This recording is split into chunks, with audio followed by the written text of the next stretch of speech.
and welcome to another night of Vampire Masquerade, Coteries of New York. Now, last time, well, I want to say last night, but we didn't play last night, but last time we played as Amanda, who was a Ventru vampire, newly turned, and unfortunately, with the storyline we had her in, we unfortunately lost her. She was horrifically executed, very, very sad. But since I know that there probably are other choices that could lead us further past the potential execution and actually have her survive, I will probably come back to her story at a later time. But for now, we're going to pick one of the other two characters, this Bruja clan vampire and the Toreador vampire. So let's see. I think I'm gonna go with the the Bruja vampire, the rebel against power and rage against authority. A seemingly insignificant man with significant ideas will join their ranks tonight. And for the Toreador, the divas seek thrills of art, romance, and cruelty amid stagnant undeath. A tormented artist will join their ranks tonight. Well, let's do this guy. I like this guy. Let's keep his given name. I don't have a specific one in mind for this fellow.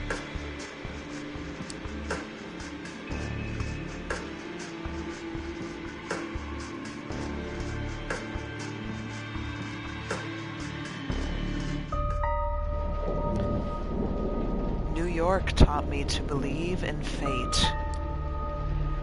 Had you asked me about fate back when I was a human, I would have told you it's just superstitious bullshit. That we are all designers of our own destinies. That belief shattered when the richest woman in the United States, the actual richest one, not a face you could have seen in the papers, of course, sank her teeth deep into my neck. It happened in the very same place you're standing in right now, by the way. Fate, you decide. Please, there's absolutely no need to be hostile. Just listen a little longer. See, my mistake was that I flew too close to the sun. It makes sense that my punishment was to never see its glow again. I was incandescent myself. I was hot shit. I had it all. Money, looks, confidence, connections, men, women, a career, and a spark in my eye, the one you need to be born with. And that's when someone far more powerful than me saw my radiance and thought, that won't do. She robbed me of the light erupting from within and gave me a subtle, enduring gleam in its place. She decided that would fit me much better. She was a 9th generation kindred just like you, an apex predator. She probably enjoyed teaching me, the peak of human excellence, my real place in the food chain. It's such an eyesore when you look at some loudmouth braggart and see them for all they really are. The temptation to teach them a lesson can be unbearable, right? Well, my sire's lesson was a lesson about fate, a message saying, you're eternally doomed to be at the mercy of your sovereigns. It almost drove me to destroy myself. What saved me was the ability to reinterpret her teachings. Hers wasn't a message of doom, it was a message of hope. Fate exists, and one can shape it if given the right tools. My sire didn't believe my tools were fitting for the job.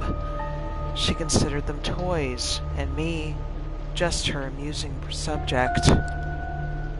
Well, she's deader than dead now, and I'm still here, standing right where she stood when we first met. You might have wondered how I've learned about your arrival to JFK Airport. My answer is, of course, destiny. As luck would have it, today happened to be a day some of my associates were inspecting the coffins. Driving you here straight from the plane and having you wake up in such an unfamiliar place was a little desperate, and I do apologize for it. But it is so rare for you to visit New York. 3 times in the last 15 years, was it? And you're never eager to inform me you're here. I understand you still have that meeting on 53rd Street later tonight, so I'll provide a comfortable transport. I value our relationship very much, don't get me wrong. But it is precisely because I value it that I'm going to ask you to repay the favor you owe me. You're the only one I'd trust to do the job well, and without attracting attention. You might think I'm crazy, asking you to breach the rules of our society like this. You might think it's impossible to get away with it unpunished. But this is New York, and I don't know about other cities, but in this one, fate really exists. And right now, it's smiling in your favor. This is how it begins. You stifle a yawn. It's been a slow evening. The little bit of red liquid left in your glass and the crumbs on the plate remind you that, if nothing else, these art exhibitions at least come with some decent wine and legit catering. And yeah, it's fun to talk about your work on display, even if you end up discussing it with pretty much the same people at each such occasion. You've already met that one critic who keeps telling you, with self-assured authority, how you should pursue a different artistic avenue. Then there's the obligatory doe-eyed art student who's oh so impressed with your technique. To be fair, you're not all that happy with your latest piece, but hey, it's not the worst thing you've seen tonight. That ignoble, dubious honor belongs to one of the other paintings on display. And yet, its author, currently being paraded around by his rich parents, has barely been able to grab a bite of the fancy canapes. So many sycophants to meet, so little time. For a moment, you think that maybe it's not worth it. Maybe you should take the critic's advice, cut your losses, sell out to some corporation, and get it over with. And, as if the universe wanted to validate that train of thought, that's the exact moment your sister Emma decides to pop up in your view. So let me get this straight. Cushy corporate jobs are selling out, but supporting a billionaire's vanity project is totally fine with you? Hi, Em. You're absolute... Hi, Em. You absolutely despise her as an artist. While you're struggling to uphold some nebulous ideals of what art is meant to be, she's perfecting her ways of mooching off the system. Shamelessly preying on little-known street art and niche internet memes, she repackages them as bougie-friendly Shamelessly preying on little-known street art and niche internet memes, she repackages them as bougie-friendly collages. Wow, I'm going to read that once more. I'm sorry. Shamelessly preying on little-known street art and niche internet memes, she repackages them as bougie-friendly collages. Close enough. So it's perhaps no wonder the NYT has recently dubbed her a mind-blowing explorer of digital art's extreme possibilities. But in spite of all that, you absolutely love her as a person, even as you welcome her by smacking the back of her head, a gesture meant to convey nothing but deep affection. No, but seriously, supporting young artists my ass.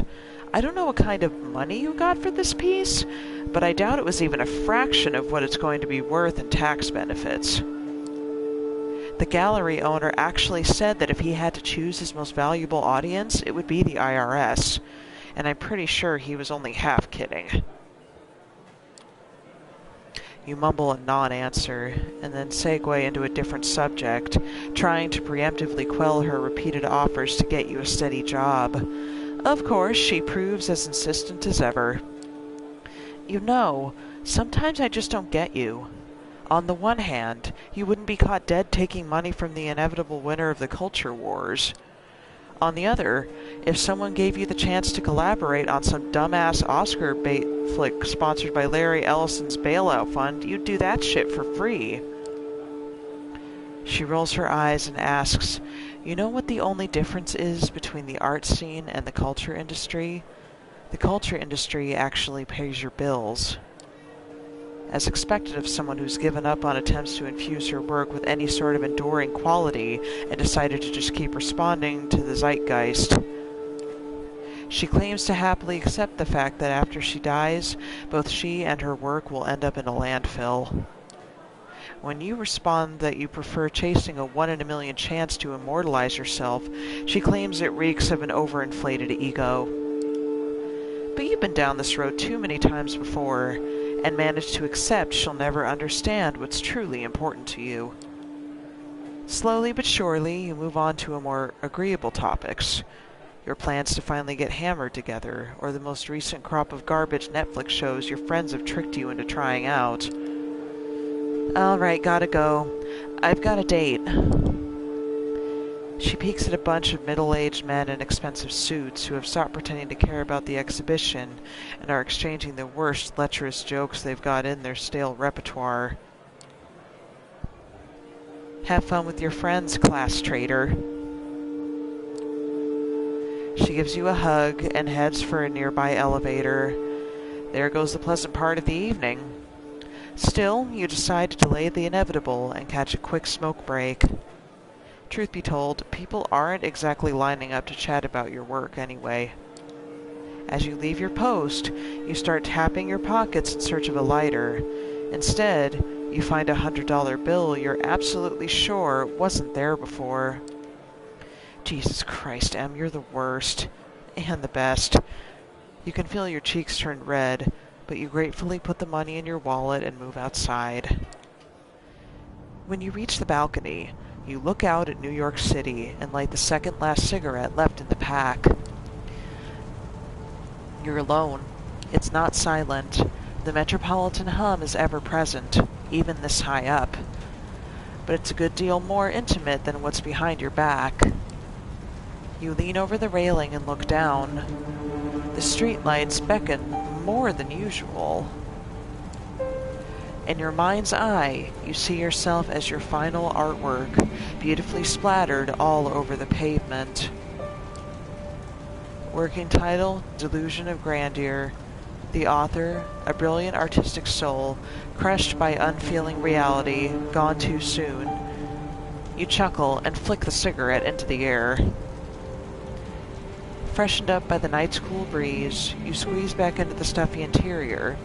You barely make it a few steps before lethargy sets back in. It's like you never left. Still, something in the room feels different. Your eyes are drawn to a handsome young man, neatly dressed and groomed, exuding the air of a true artiste. And the best part? He's intently looking at your painting. The gallery is almost like an art installation itself now. People standing in silent awe, the guy like a beacon drawing everybody's attention. Hushed conversations about the guest can be heard from every corner of the gallery. Your heart is pounding with excitement, and you approach, feeling like a kid trying to get close to a deer in the woods, but afraid you'll scare it away. The man turns to you, and you stop in your tracks, entranced. So is this one of your pieces? You manage to mumble an affirmation. Tell me about it, please. As you start discussing your inspiration, technique, and process, the man's eyes lock you onto the painting again. He keeps interjecting, making knowing remarks. This guy gets it. He really gets it. The world around you disappears. You'll say anything, do anything to keep his attention on you, but you realize you don't need to. He's into your art. He's into you. I want to buy it, and I want your company. I need to talk to you. You will like what I have to say. Spoken matter-of-factly, served straight up, like he knows that you won't refuse, that you can't refuse. An hour later, you find yourself at his apartment, one of many, you presume, with your self-esteem all but patched up and your head full of fine vintage. You tell your host a lot. In fact, it seems like you're telling him everything. Where you came from, how you ended up in New York City, how you had to take out a loan to appear at tonight's event, how you took the long look down the balcony, that you thought about taking the plunge, and this time you were only half joking. You feel miserable. You start crying. He holds you in his arms. You feel calmer. The tears stop flowing. It's been so long since you last had someone you could not just talk to, but communicate with, be seen by. Who knows? Maybe there is hope for you yet. That feeling of bliss is the last thing you remember before passing out. Next thing you know, you're lying on the couch in that same apartment, hungry and dehydrated. How long has it been? Hours? Days? More? You're feeling weak, confused, abandoned. You look around in a panic. Is he still here? Thank God, yes, there he is, standing in the doorway. His voice breaks the silence and fills you with hope, until you realize what he's saying. I am so sorry. I hope that maybe one night you will forgive me. Always remember that in our parting moment, I wished you well. You try to speak, ask him to stay, but no voice leaves your parched throat. You taste something on your lips. Wiping your mouth leaves a crimson stain on your hand. It's not the wine. What the fuck? The door of the apartment closes behind him. Alone. Again. Then the pain hits.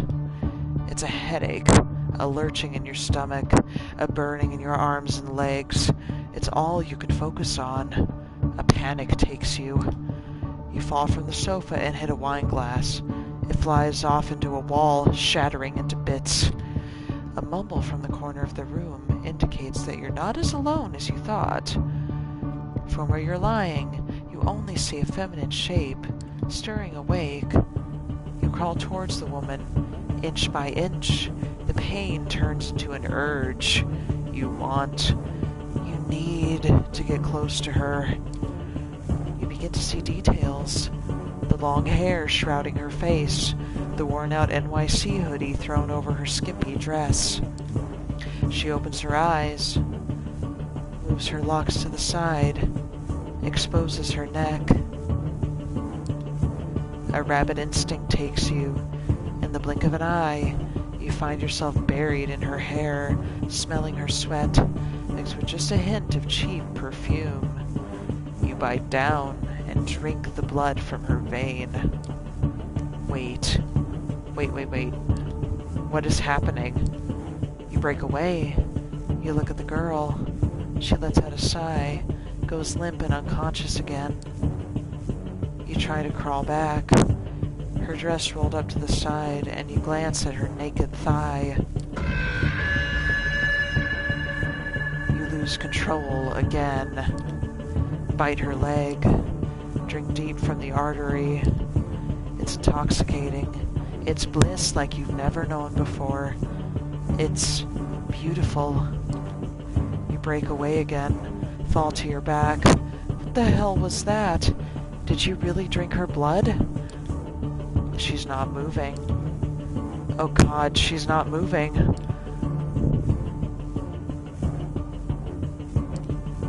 You check her pulse. She's cold to the touch. Nothing. No heartbeat.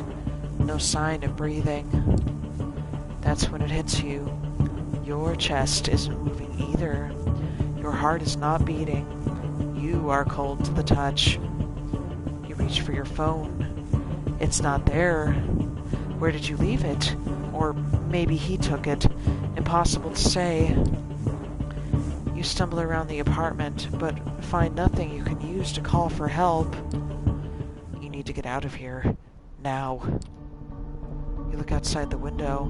You're high above the streets. There's no balcony, and the building's exterior is glass almost all the way down. You'll never survive the jump. But maybe that's precisely why you should leave the room this way. You've just killed somebody. Your life is essentially over. A sickening void is opening in your stomach, warning you that your reality is about to turn into unbearable hell. A voice in the back of your head tells you that the smartest course of action is to take the leap before it does. And the more you argue with it, the more reasonable it sounds. You're just about ready to pick up one of the chairs and try to break the window when you hear the clicking of keys in the lock. You freeze in place. This is bad. Your thoughts start racing desperately, but instead of a rational course of action, only visions of false hope come to your mind. What if it's him? What if he's had a change of heart? Or what if he sent someone for me? You almost feel your heart beat again with excitement as the doors open. Almost, but not quite. A man enters, but not the one you expected. He's tall, broad-shouldered, handsome, with darkish skin. His suit is stylish and immaculate. You've never seen him in your life, but you immediately see past his sharp looks to see his sharper nature. He is a predator, and if you're not careful, you might become his prey. Good evening. I'm here to pick you up. A deep, emotionless voice. He turns his eyes to the lifeless body of the girl in the new NYC hoodie and raises an eyebrow. Alright, 1 second, guys. I need a quick drink.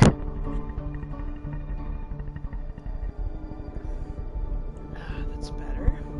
Okay, much better. Alright, who are you? I killed her. This isn't what it looks like. I don't want to admit to that right away, but it is kind of obvious.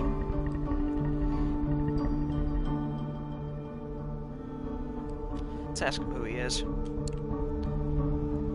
Who are you? I'm the ferryman, here to take you to the other side. He approaches the bed to examine the corpse from up close. Well, this is unfortunate, but preferable to going insane from hunger.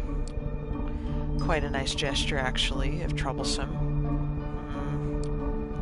He briefly looks at you with something like pity in his eyes, then changes his expression to a perfectly blank one. Listen, you may perceive your current situation as something out of the ordinary, but I've met hundreds of lost sheep like you, and you see, they tended to fall into two categories. First, there were the smart ones, the one who carefully obeyed my every word and didn't pull off any stupid stunts. They always got where they needed to go safe and sound.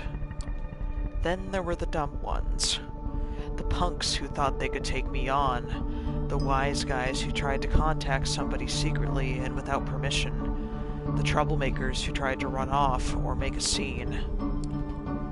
None of them got to their destination in one piece. In fact, a lot of them never reached their destination at all. The man talks in a bored, professional tone, giving off an impression that he really has delivered this speech countless times by now. So you see, despite being a smart person, I'm a Mets fan. I love baseball, and it inspired me to come up with a 3-strike system to determine if someone is dumb. If you get on my nerves 1 or 2 times, well, I understand. Not all of us perform well in stressful circumstances. But if you do it 3 times, understand that there will be no excuse, no forgiveness, no mercy. His presence changes ever so slightly. Say, "I understand, sir. Now." You feel an overwhelming, barely resistible urge to fulfill his demand. Let's see, we had this choice last time. Let's just have him say, "I understand." "I understand, sir." Excellent. All right. Have you got anyone you'd like to inform about your current situation and tell them you're all right? He flashes his fangs briefly as he talks, and for some reason, the sight causes a chill to run down your spine. Something's wrong with him. Someone closest to you?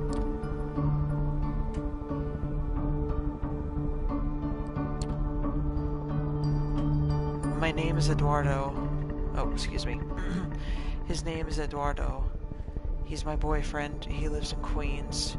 He's a barista, and, the stranger's been watching you with wary eyes since the moment you started talking, but only interrupts you at the first moment of visible hesitation. You're 100 years too young to try and fool me, whelp. Even your tells have tells. First strike. Try again. Oops. Guess we shouldn't have lied. Your first instinct is to protest, but you realize your thoughts are still too scrambled and panicked to come up with anything coherent. You give up on all planned attempts to provide poor Eduardo with convincing psychological depth. Emma, my sister, she's probably having a night out in Brooklyn with her artiste friends.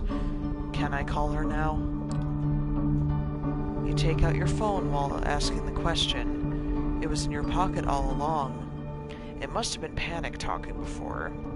He shakes his head and points at the hooded corpse next to him. If you want to implicate her, go ahead. I think we'd all be better off if you let me make sure that she knows only... excuse me. If you want to implicate her, go ahead. I think we'd all be better off if you let me make sure that she's the only... Oh god, I am having so much trouble reading right now. I'm sorry, everyone. If you want to implicate her, go ahead. I think we'd all be better off if you let me make sure that she only knows what she needs to know. Yeah, agreed. Give me her phone number. I'll have someone get in touch with her. You oblige and hand him the smartphone so he can copy the number from your list of contacts. Thank you. This will be useful in illustrating my next point. Instead of giving you back your phone, the man hides it in his pocket. From this night onwards, you are subject to different laws than the ones you grew up with, and you'll be watched by many eyes to ensure these laws are respected. You are forbidden from letting anyone know you are still alive. You're forbidden from showing your face anywhere they know you. If anyone comes to search for you, it's over for both you and them. He interrupts his monotone recitation to stare deep into your eyes. So if you don't want someone to find your poor sister's body in the Hudson River next week, cooperate. The sight of his fangs again, and another physical fight or flight response. You've played right into his hands, putting M in danger. I can only hope that you care for her enough not to do anything selfish. By now, you are absolutely sure he's just toying with you, provoking you just to feed on your reactions. He hasn't told you where you're going yet, but he's already made it abundantly clear that a lot of people struggled hard to avoid getting there. You'd be far more eager to cooperate if he never raised the subject, but he made it a point to make you fear the unknown. He's pushing you, but to what end? Does he want to intimidate you into complete submission? Is he hoping you'd give him an excuse to get rid of you? Or maybe he's testing you, forcing you to show what you're made of? Somehow, you makes all of these options seem plausible at once. All right, I think that's enough lectures for today. He takes a glance at his silver watch. It's a Patek Philippe, the kind of brand mere mortals never see outside of luxury lifestyle magazines. Just who are you dealing with here? It's past 3 a.m. now. The sun will come up in just a few hours, so we don't have much time. Come, we need to leave so that the corpse can be taken care of.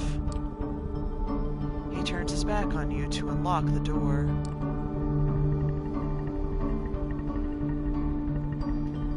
We'll go ahead and head out. Okay. You obediently follow him out of the room. Before he locks it again, you manage to take a final glimpse of the corpse. You feel a pang of conscience, but not because of your victim's horrible fate. It's because you don't feel guilty, even though you should. Excuse me. You feel a pang of conscience, but not because of your victim's horrible fate. It's because you don't feel guilty, even though you know you should.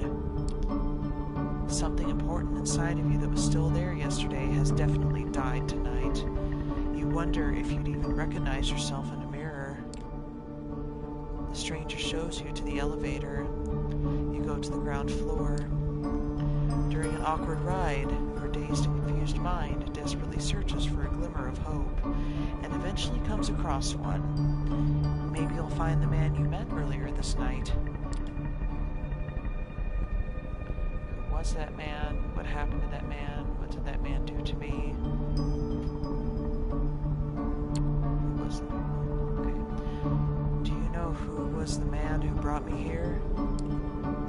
That's what I'd like to know. As of yet, he's unidentified. They have left no trace, and it's obvious they are not planning to come back for you. If, and that is a big if, you ever see them again, it will be tomorrow, and probably for the last time. I want to see him for the last time, escaping to the streets. I want to see him sounds nice. I want to see him. This compulsion is natural, but for now I can only say this. It lies in his best interest to never see you again. The elevator door opens to an empty hall. You walk outside, past the night guard's post, which is empty. The cold night air reminds you of the balcony just a few hours ago. The man motions to a black Cadillac Escalade. Take a seat in the back, please. You get inside. The man closes the car door behind you. You hear a click as it locks. The Cadillac is almost entirely dark. The side windows seem light-proof. The man gets into the driver's seat, starts the engine, and drives away without comment. Where am I going? Am I drugged? I feel horrible. Let's go with where we're going. Where are you taking me? A safe place. Forgive me, I'm not in a talkative mood. This won't be a long drive. Patience. Dead silence fills the car. You close your eyelids and sink back into your thoughts. A blurry after-image of the man who brought you...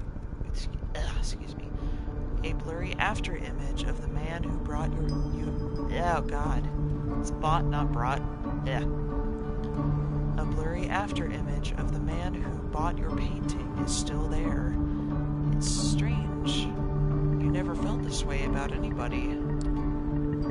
It makes you happy, even though you have the nagging thought that there is something fundamentally abusive about this attraction. But then the girl's hair spilled over the purple hoodie, and her blood spilled over the cold floor. Wow, I'm sorry.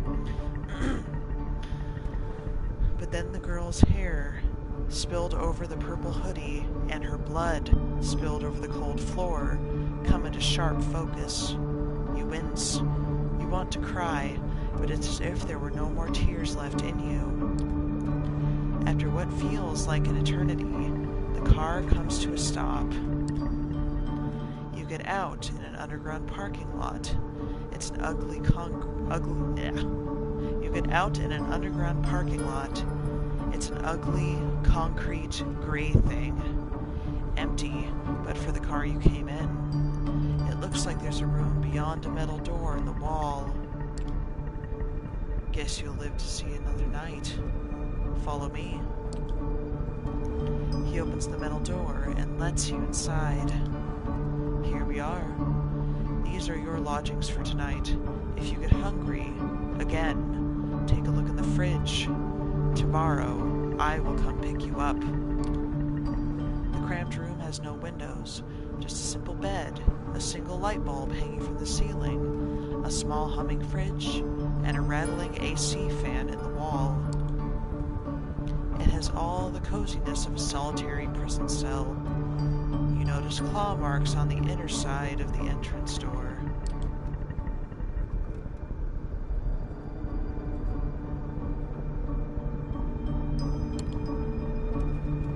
I can't feel myself breathing. I can't sense my heartbeat. I need to go to a hospital, man. You're gonna be fine. Listen, normally I'd lose my nerve right about now and things would get nasty. But I get it. You're scared. You don't understand what happened. Trust me, you will learn more tomorrow. But now, I need you to rest. And you need to rest. He gestures inside the room. Finding no more willpower to resist, you step inside. The stranger nods contently. Good night. He locks the door behind you. It looks very secure and sturdy. You open the fridge. There's a single plastic bag there, filled with red liquid, unlabeled. Tomato soup? You feel wow. There's a single plastic bag there, filled with red liquid, unlabeled. Tomato soup? You feel sick to your stomach. Best leave it for now. You lie down on the bed. It's a simple mattress on a metal frame, kind of grimy and damp. Seeing it makes you grimace, but you're just too tired not to lie down. Your entire body hurts, a dull feeling that makes you feel heavy. You feel vulnerable and lonely. Usually, when that happened, you turn your attention to painting, just to not think about the alternative. Your family upbringing left you with no skills but artistic talent. Creating art used to be something of an unpleasant duty. Somewhere along the line, though, it became the only weapon you had to fight with existential despair. Some of your best work was created in lieu of impotently crying in bed. Hell, you're pretty sure a few of those pieces had your tears mixed in with the paint, like the painting that led your whole night to this. You look back at your life, and it starts looking like a downward spiral. You're so tired. Your entire body tenses up, and before you know it, you drift away into oblivion. You wake up. That in itself is a surprise. You barely remember when you drifted off. It didn't quite feel like sleep, more like plummeting into an endless void. You imagine that's how death feels like. The room is unchanged. The lamp is still on. The AC is still rattling. The refrigerator's still humming. You take a look at your watch. It's almost 9 p.m. You've slept for 17 hours straight.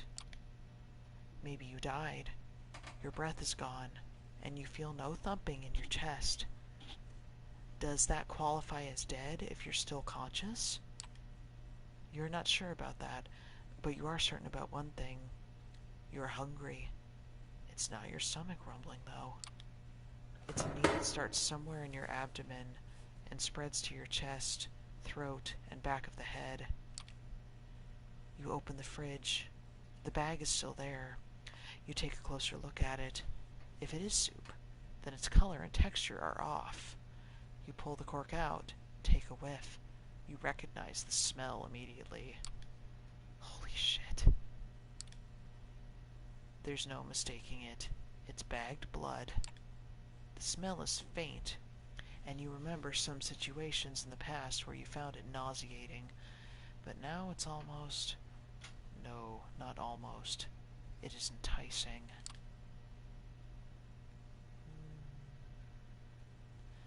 Let's see, we go ahead and drink the blood.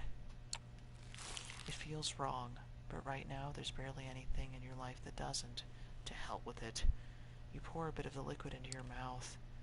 It tastes bland. Reminds you of cheap supermarket juice. Just enough flavor to register as what it claims to be on the box, but nothing like the real thing. Nothing like what you had the last time. You swallow it. Somehow you don't feel sick. In a weird, messed up way, you can't help but think it feels nourishing. You take a few more sips, and then just another one. Suck on the bag a little more. Eventually, you find that you've emptied it entirely. All. You look at the info pressed into the side of the bag. 450 milliliters of it. Even with its blandness, you still feel like having more. You realize your body longs for that intoxication high you felt when an image of that corpse crosses your mind, causing you to wince. What have you become? You try to piece your thoughts together, make sense of it all, when you hear the lock click and see the door open. Standing there is the well-dressed stranger you met yesterday. Immaculate suit again, that predatory look, like a hawk on a hunt, but somehow more relaxed tonight. So, like a tamed hawk, maybe. Good evening. Slept well? He notices the discarded, emptied bag. I see you had a bit of a snack. Yeah, got any more? Was that really blood? Am I still human? Yeah, got any more? Sounds nice. I did. Got any more? No, and don't expect sustenance to be this easy to find the next time. Come on, we've got places to be. The car is humming in the empty parking lot just outside the door of the cramped room you have spent the day in. The man motions to it, politely, but with a stern look on his face. He's been obedient so far, may as well get in the car. Okay, lead the way. After you. You take the back seat again. The doors lock. The stranger takes the wheel and starts the car. You drive in silence for a while. From time to time, you keep trying to catch glimpses of familiar streets or landmarks through the blackened windows, but it's of little use. The car is also soundproofed, so all you can hear is a bit of traffic humming and the car's engine. The driver doesn't say anything and seems focused on the road. You check the door handle. Yeah, the door is locked all right. The piece of dark glass separating you and the front of the car looks sturdy too. There's nothing left to do but wait. You didn't have time to think about it before, but you realize now that you're hungry? No, not exactly. It's not a rumbling stomach that grabs your attention. It's a need that starts somewhere in your abdomen and spreads to your chest, throat, and back of the head. You tried to extract some information out of the man behind the wheel, but you realize you'd prefer to bask in the afterglow of your last meal. You wouldn't have expected it, but you spent the rest of your trip lost in your thoughts. A lot of them concerned blood. It takes you another 20 minutes or so to get to your destination. As the door opens, you try to get your bearings. You're still in New York, that much is certain. Queens, maybe. Wait, you know exactly where you are. The nice-looking two-story building has a logo you immediately recognize. The Art Hole, an avant-garde gallery. Used to hold that collection of bagged viscera and body parts by... I can't quite remember the guy's name. He's Brazilian, you think. Fabio something or other? After me. No sudden movements, please. You've never been inside. Not quite your style, but the place has quite the cult following. You keep racking your brain for more facts, hoping they'll help you with whatever you got into. Two large men in suits flank the door to the gallery on both sides, and they give your companion a nod as you approach. Prompted by the stranger who guides you, you walk inside. The gallery is full, which is unusual at this hour to say the least. About 24 faces fill the showroom, and a number of waiters navigate the gathering, serving drinks. All of them are beneath the guests' attention. The visitors are well dressed for the most part, but it's unclear what they have gathered here for. Nobody seems to be particularly interested in the art pieces on the walls, and the atmosphere is polite, unnaturally so. Many guests turn to look at you and the stranger who brought you here. Their glances are varied. You see open contempt on a few faces and animated interest on others. Most of the eyes in the room calmly observe you, as if wishing to appraise your worth. Memories come back to you like a bad case of PTSD. How many times before had someone judged you, impassively or decisively, through your art? You'd share a piece of yourself with the world, and it'd respond by making you feel like garbage. It always took a lot of effort to not lose your cool and tell all of them to shove their opinions up their collective asses. Now, looking around, it feels like you become another artwork. Now, looking around, it feels like you become another artwork as a commodity to be judged by a bunch of obscenely wealthy, out-of-touch assholes. It makes you want to scream. Good evening, K-Dear, and to you, Childe. The noble, cold voice takes you out of your head and back to the situation at hand. The gallery, a crowd of strangers, you being brought here against your will. For what purpose? The room awaits your response.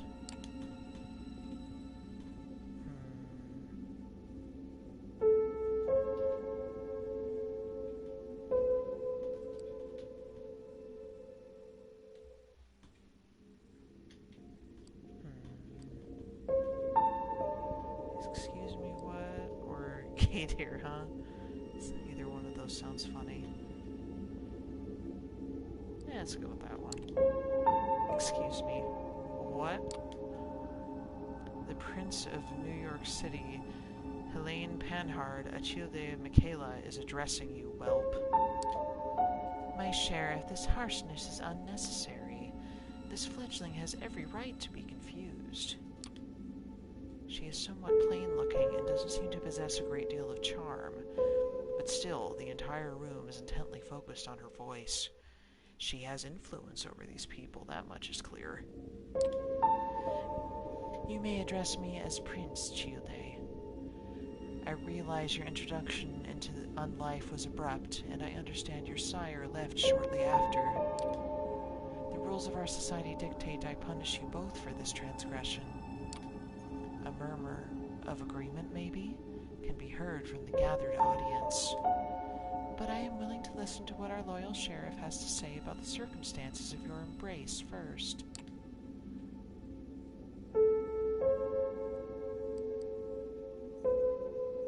Yeah, my sire. Wait, my sire?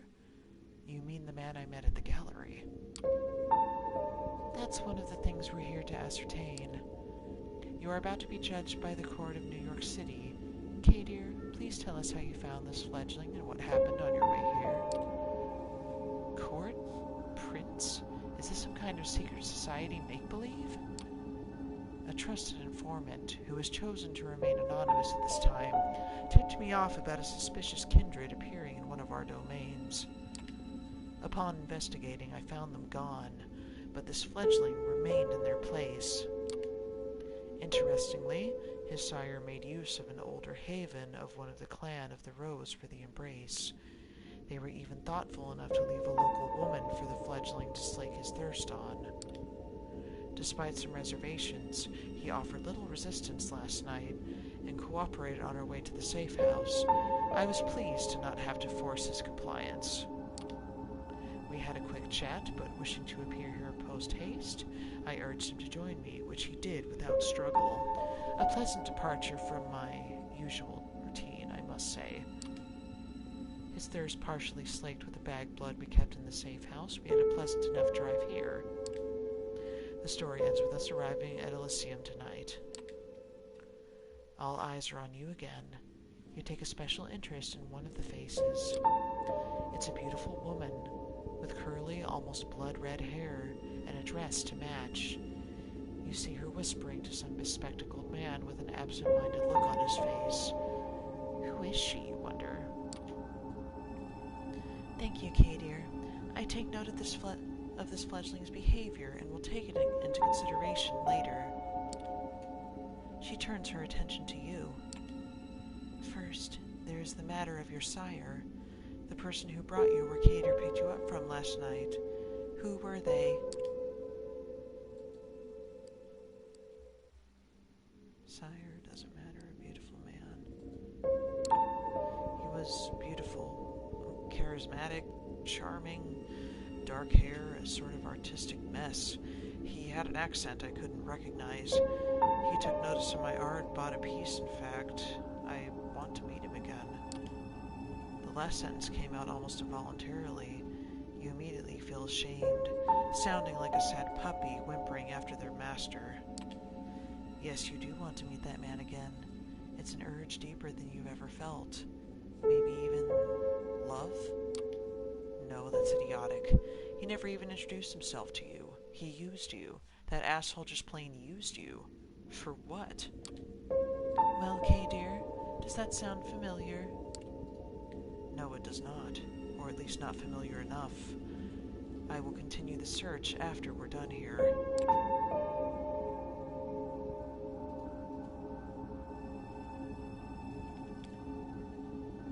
Yeah, we'll go with that one.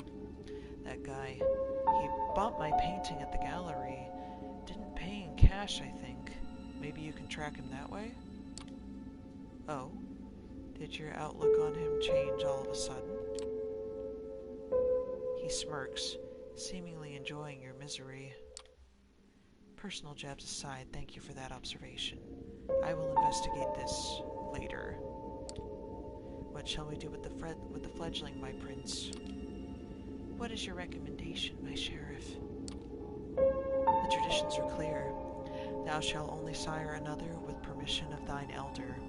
If thou createst another without thine elder's leave, both thou and thy progeny shall be slain. I am ready to fulfill my duty. Stay your hand for just a moment longer, Kay, dear. I wish to consult my counsel on this. Make sure everyone is in agreement. Of course. He seems strangely relieved. The prince leaves the main showroom, and a handful of people follow her out. You're about to ask this Kadir what all that talk of traditions and councils was, when the red-haired woman approaches the two of you. Sophie?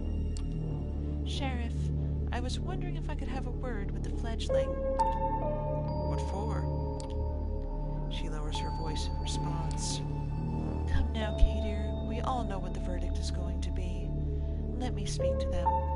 You might not have to stain your hands tonight after all. Her words grab his attention. His face is hard to read. It's like several emotions are struggling for domination.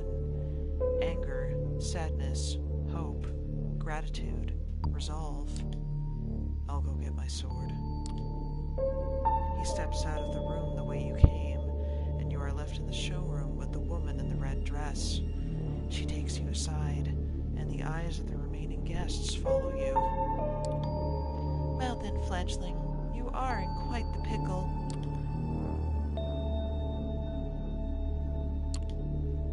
What do you mean? I still don't understand what my crime is here. Poor thing. This really isn't your fault, but if you want to get out of here in one piece, you need to understand one crucial fact that seems to have eluded your grasp. Last night, you became a vampire. Wait, what? Oh yes, I am well aware of how ridiculous that sounds. It's the reason why we have these nicer words for it. Kindred, being embraced, having a sire.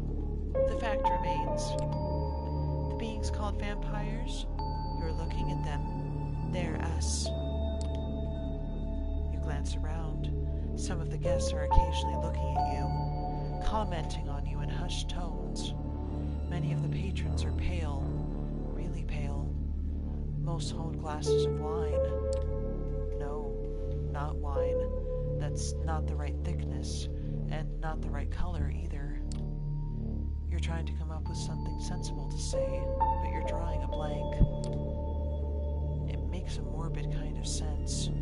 You drank blood last night, there's no denying it, and your breathing has not returned. Your heart remains still.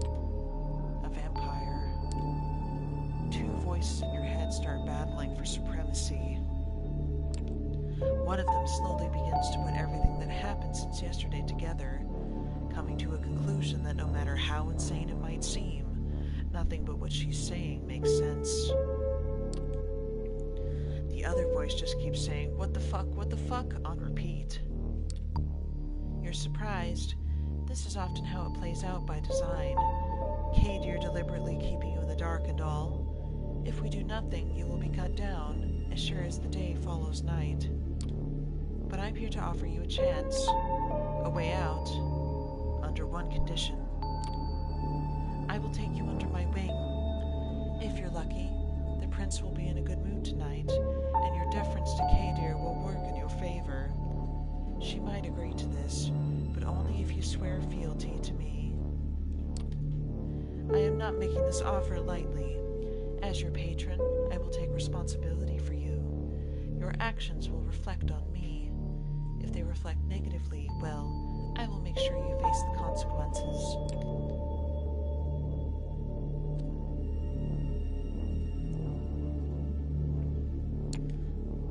Suppose I say yes. What happens then? You survive, hopefully. Or not, depending on the prince's whim. I'm giving you a chance, not a guarantee. But if you take me as your patron, I will be your guide in this new reality, and you will assist me like a Childe would a sire. Steps and hushed voices can be heard from the side room.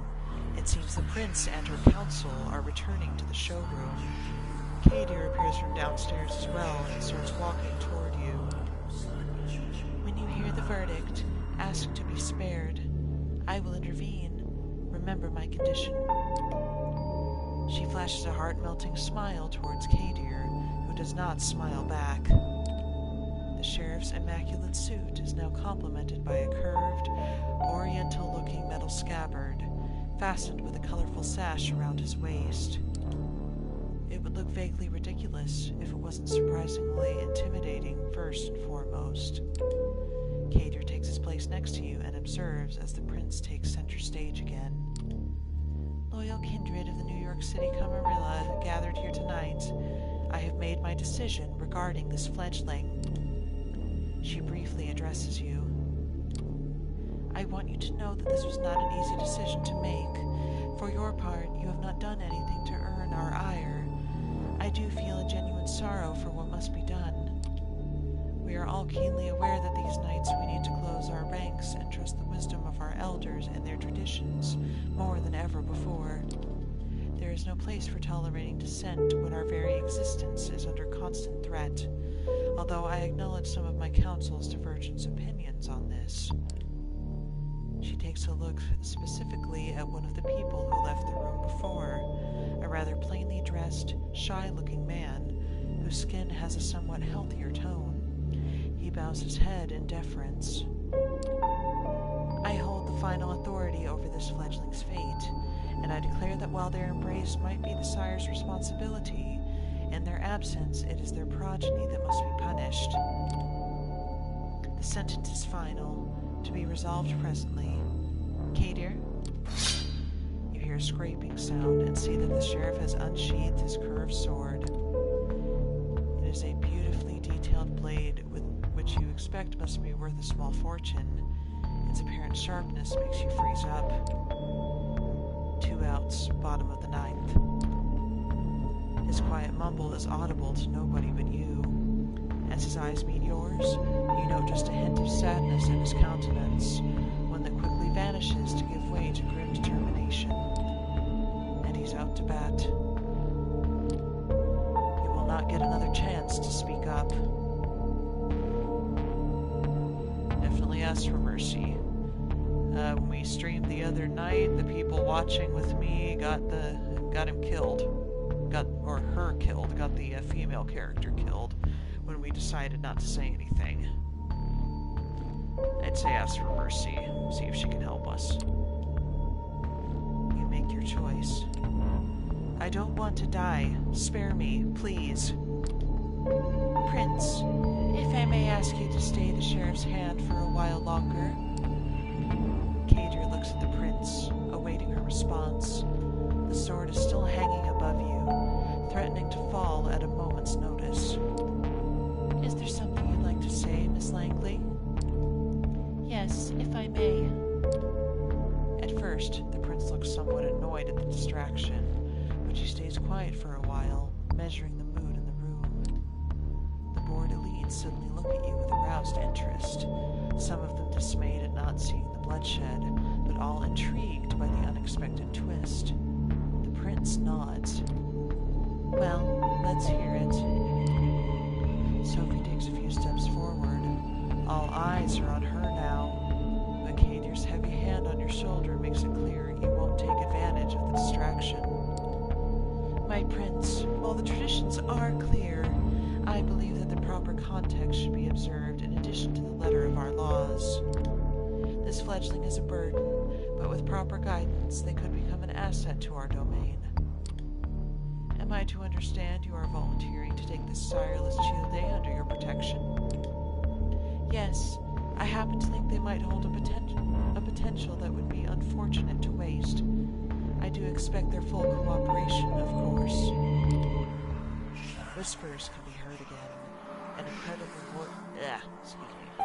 Whispers can be heard again. An incredulous voice or two. A hushed, just behead the fucker. Some suppressed exclamations of surprise. Silence. I ask all of you to make a note of this moment. I might be persuaded to bend one tradition in this Childe's favor, but another will have to be enforced even more firmly in its stead. Until thy progeny shall be released, thou shalt command them in all things. Their sins are thine to endure. Are you certain that's a responsibility you wish to shoulder, Miss Langley? I am willing to guide this fledgling and add a valuable ally to our sect in a time of need, yes, but I would like to receive the right of destruction over them if it pleases you.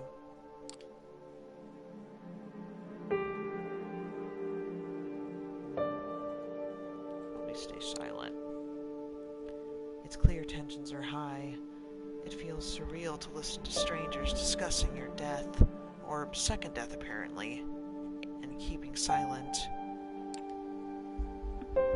You decide it's for the best to let Sophie handle this alone and not interject.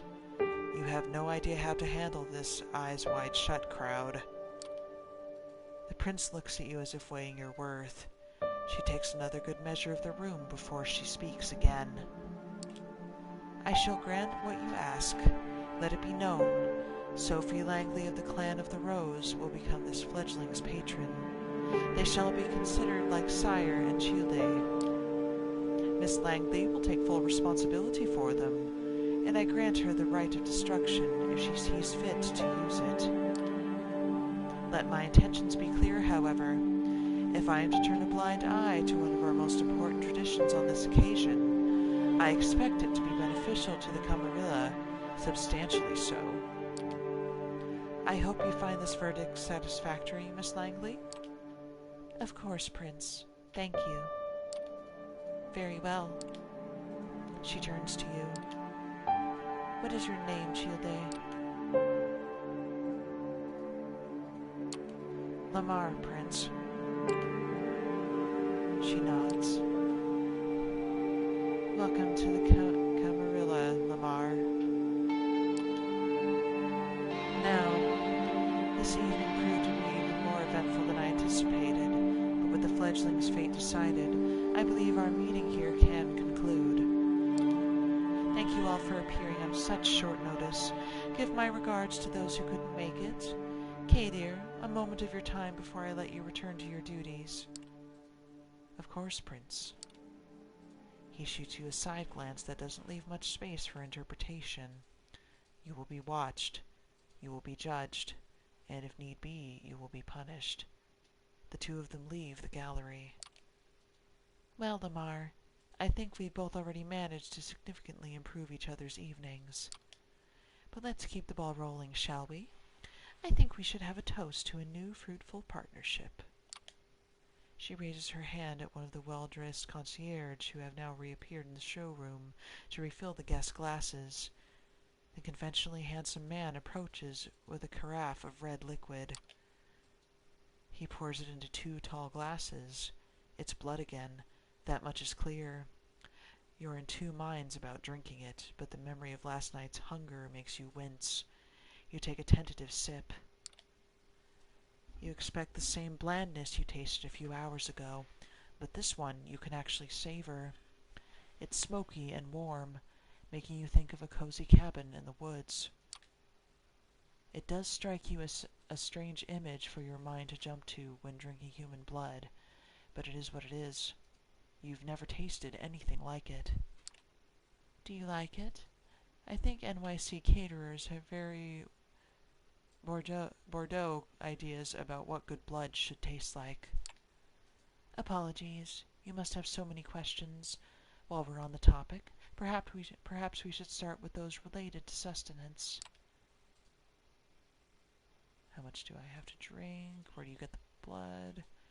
How does the taste of blood matter? Let's go with how much. I feel this hunger constantly. How much do I have to drink to make it go away? The sad reality is it will never go away. No matter how much you drink, you will always be tempted to have more. Unless you consume someone wholly to the last drop, paying for temporary relief with their life. But that is a one-way road to losing your humanity. Best start by just taking a single sip from a vessel. Be prudent. Hot, fresh blood will be more satiating than most anything they serve in a fancy glass, but it can make you more voracious.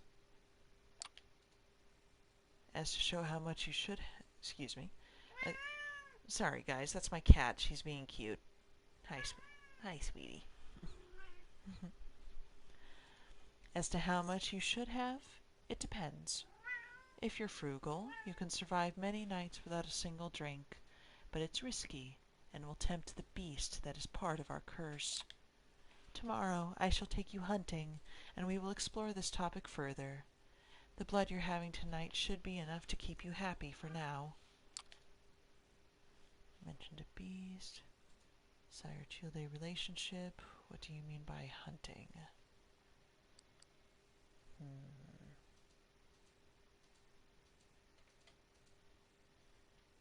What do you mean by hunting? Sounds like a good one. Did you say hunting? As in rifles, hounds, and funny hats hunting? Nothing of the sort. Don't be silly.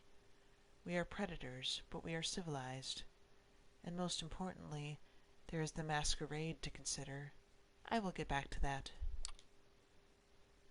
A hunt may take many forms. There are those of us who seduce kine, up to and including the motions of intercourse, if you feel like it. Others prefer to feed under the guise of a mugging or assault. Some have herds of retainers for the purpose of feeding. Drinking from sleepers in their homes is not uncommon. Blood banks are an option to the few that can tolerate it, though they are frowned upon. You will need to identify these opportunities and decide for yourself whether to pursue them. But make no mistake, you will have to hunt to survive. The concierge returns, asking for permission to intrude, which Sophie gives with a polite smile, and leans in to whisper in her ear. You know that the gallery is now almost empty. I'm being told the gallery is just about to close, but we still have quite a lot to discuss. We'll go to one of my apartments. My jalopy is waiting downstairs. Come." The smile she puts on makes you remember last night's encounter in the showroom. A similar eagerness to spend time with this person overtakes you momentarily, and you follow her outside. Your sixth sense tells you she's an artistic soul too, and you unwittingly start projecting good qualities onto her. Sophie leads you to a luxurious cannot read today. Sophie leads you to a luxurious silver Rolls-Royce and invites you to sit in the back. The chauffeur, a broad-shouldered, clean-shaven, middle-aged guy, starts driving immediately. "Where did we leave off? I believe I started telling you a bit more about our customs. You've heard the prince refer to our traditions. The chief among them is the Masquerade. As you might have gathered from us assembling at a niche gallery after closing time, our comings, goings, and doings tend to be somewhat secretive. We do not advertise our existence. We allow myths and modern fiction to morph and muddle the facts. So to the vast majority of kind we remain bedtime stories and pop culture icons. Say, is that one television show about a vampire angel still popular?" You shake your head in confusion. She shrugs and continues talking, looking a little bit more dejected than before. "Our clandestine ways help us remain safe, allow us to explain away the occasional trip-up to the rational minds of 21st century humanity, and dictate much of our interactions with mortals." What's the risk? Is your driver a vampire too?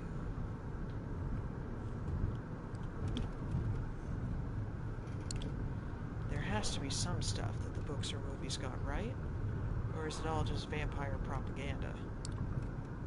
There is a kernel of truth in every myth. Those concerning kindred are no exception. There are mortals who sift through and manage to separate the facts, though it doesn't happen thanks to Hollywood. For one, sunlight burns us. That's why we rest during the day. You felt it. More like being dead than being dormant, isn't it? But we have no choice. We are night dwellers, but day sleepers. Some more folk-related threats are just legends, or occasionally a minor nuisance.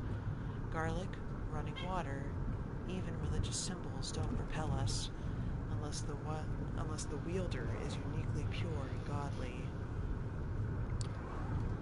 Stakes through the heart, though, that's something to avoid. They do not destroy, but they do paralyze, which under the right circumstances can often be the same thing. That's a reason to have somebody like my trusted driver, Gregory, making sure you're safe when you drift away. We have many enemies, and they often know their advantage lies with daylight. So it's vampires versus humans, so it's good to keep human friends. Do vampires watch each other's backs? Sounds like a fun one. You mentioned enemies. I guess that makes it necessary to watch each other's backs. Can you count on other vampires for that? She surprises you by letting out a soft chuckle before answering. No. Our little sect supplies social interaction aplenty, but it doesn't really encourage counting on someone. Support given in exchange for favors. Yes, that's more like it.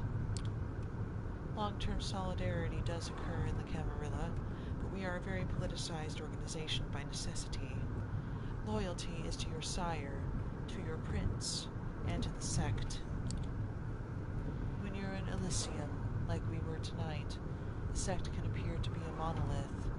The reality is more complex. Outside of official gatherings, shady deals and a quid pro quo mentality reign supreme. She seems to be lost in thought and falls silent for a while, leaving you to ponder all the things you've learned tonight.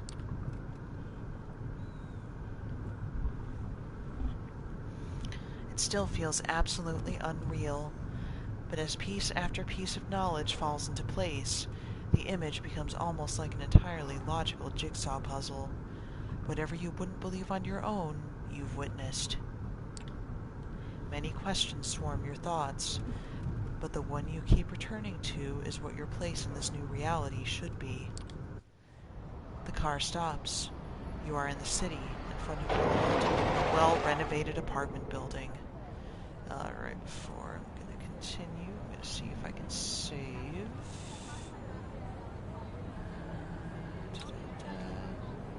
I think it auto-saves, but I'm not 100% sure.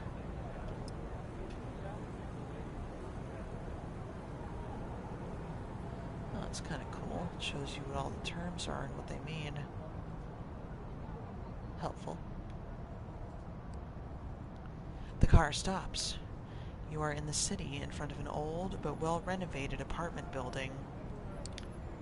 We're here. Would you like to see your lodgings?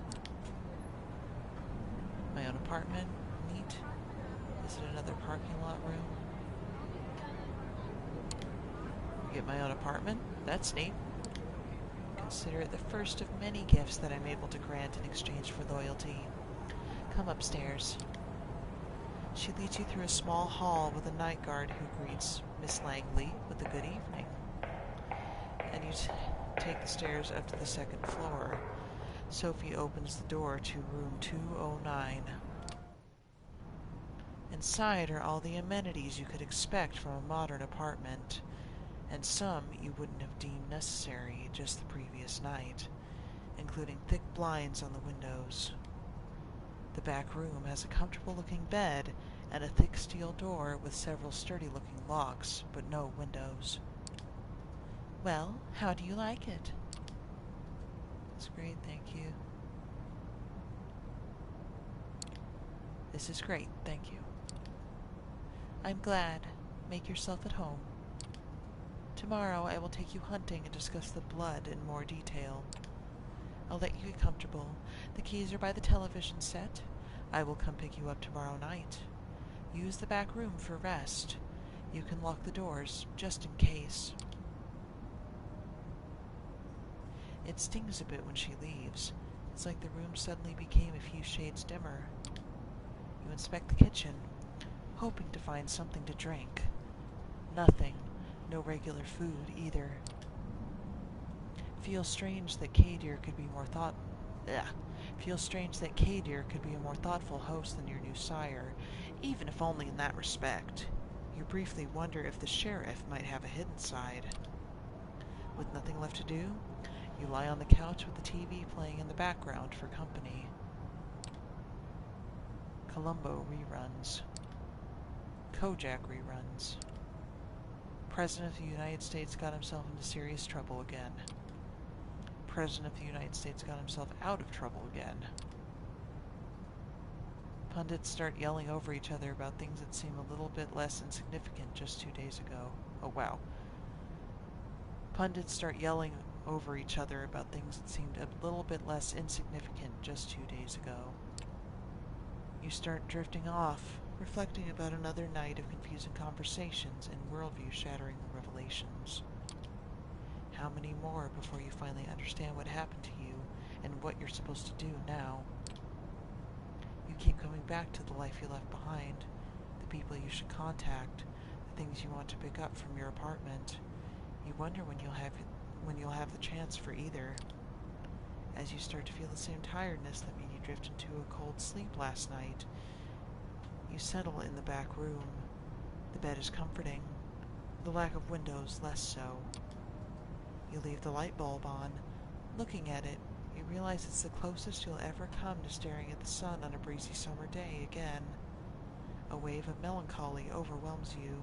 A few minutes later, your consciousness fades, and you take the plunge into darkness again, sinking, sinking, sinking, sinking. Well, guys, I think I'm going to call it a night. I don't want to throw out my voice, and my throat's getting a little sore. But I do thank you guys for joining me this evening, and we will continue with Lamar's story tomorrow night. See ya!